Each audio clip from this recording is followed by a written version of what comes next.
msalaba. Msalaba hapa tutapata maana ya msalaba, kupata siri iliyopo ndani ya huu msalaba mtakatifu, lakini pia tutapata kujua kwa nini Yesu aliamua kufa msalabani. Kwa nini Yesu aliamua kufa msalabani? Hii ya kipindi chetu mwanzo mpaka mwisho, nakaribisha na ninaomba usikivu wenu.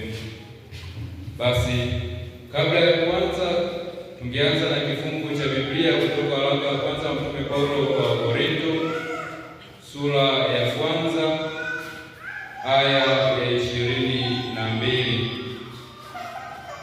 Inasema, kwa sababu Wayahudi wanataka ishara na Wayunani wanatafuta hekima, bali sisi tunamhubiri Kristo aliyesulubiwa.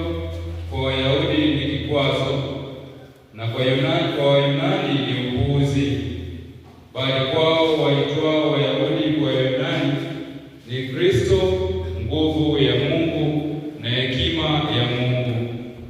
Neno la Bwana.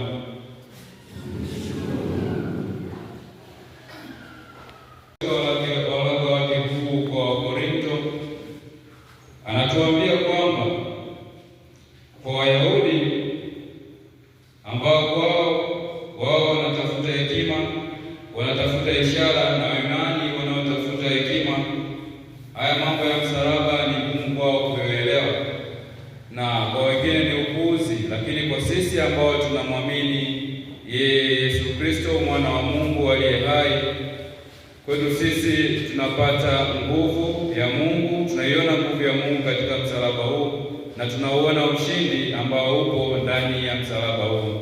Sasa maana ya neno msalaba kwa wenyewe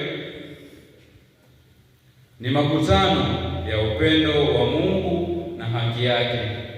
Yaani katika msalaba mtakatifu ni mahali ambapo upendo wa Mungu unakutanika pamoja na haki yake.